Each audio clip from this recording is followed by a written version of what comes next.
ഗുരുവായൂരിൽ ഞാൻ ഉണ്ണീനെ കണ്ടിരുന്നു പോയിട്ട്. അപ്പോൾ ഉണ്ണിക്ക് ഇന്നത്തെ അലങ്കാരം കഴിഞ്ഞിട്ടില്ലേ ഞാൻ ചെല്ലുമ്പോൾ. ഞാൻ 12 മണി മുന്നാണ് ഉണ്ണീനെ തൊഴുത്തതേ. അപ്പോൾ ഉണ്ണി പട്ട് മാത്രം എടുത്തിട്ട് നിൽക്കണ്ടായിരുന്നു. പക്ഷെ എൻ്റെ വീട്ടിൽ ഉണ്ണീനെ ഞാൻ താമരപ്പൂവിലാട്ടെ അന്ന് എൻ്റെ ഉണ്ണിക്ക് ഇന്ന് അലങ്കാരം ചെയ്ത് താമരപ്പൂവും പിന്നിൽ മയിൽപ്പീലിയും ഇത് എന്താ പറയുക, ആനയുടെ പുറത്ത് വീശില്ല, അതെല്ലാം വെച്ചിട്ടാണ് എൻ്റെ ഉണ്ണീനെ ഞാൻ ഒരുക്കിയിട്ടുള്ളത് നിന്ന്.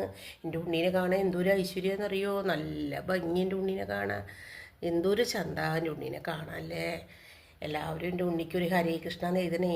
ഹരേ കൃഷ്ണ ഹരേ കൃഷ്ണ കൃഷ്ണ കൃഷ്ണ ഹരേ ഹരേ. എൻ്റെ ഉണ്ണി ഉടുപ്പിയിൽ പോയിരുന്നു. ഉടുപ്പിയിൽ പോയി സത്താവ് കേട്ട് വന്ന ഉണ്ണിയാണ്.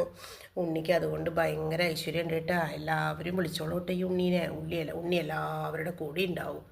എല്ലാവരും ഹരേ കൃഷ്ണ എന്ന് വിളിക്കും. എൻ്റെ ഉണ്ണി വിളി കേൾക്കും. എൻ്റെ ഉണ്ണിയുടെ കണ്ണുകൾ കണ്ടില്ലേ, എന്തൊരു ഐശ്വര്യമുള്ള കണ്ണാണ്. ആ കണ്ണിനൊരു തിളക്കാണ് എൻ്റെ ഉണ്ണിയുടെ കണ്ണിന്. താമരപ്പൂവിലാണ്ട് എന്ന് ഉണ്ണിരിക്കണ്. ഇന്ന് ഗുരുവായൂരിൽ എന്തിലായിരിക്കണമെന്ന് എനിക്കറിയില്ല. അത് ഗുരുവായൂരത്തെ അലങ്കാരം കാണണമെങ്കിൽ 2 മണി ആവണ്ടേ. ഞാൻ എൻ്റെ ഉണ്ണീനെ ഇരുത്തിയിട്ടുള്ളത് എന്തെല്ലാമെന്ന് അറിയോ, താമരപ്പൂവിലാണ് ഇരുത്തിയേക്കണമെന്ന് കേട്ടാ.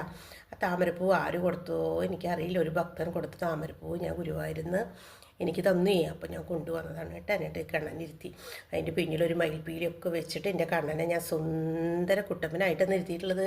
ഉണ്ണിക്കണ്ണാ, ഇന്നലെ ഞാൻ ആശാ ശരത്തിൻ്റെ ഡാൻസ് കണ്ടിരുന്നു. എന്തോ ഒരു ഭംഗിയായിട്ട് ഡാൻസ് കളിച്ചെന്ന് പറയുമോ. കണ്ണനായിട്ട് ഉണ്ണിക്കണ്ണനും കണ്ണൻ്റെ അമ്മ യശോദി 2 പേരുമായിട്ട് അഭിനയിച്ചു, സൂപ്പറായിട്ട് അഭിനയിച്ചിട്ടുണ്ടായിരുന്നു.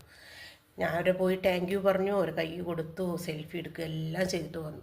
പക്ഷേ വളരെ നന്നായി ഡാൻസ് കളിച്ചു കേട്ടോ ആശാ ശരത്ത്.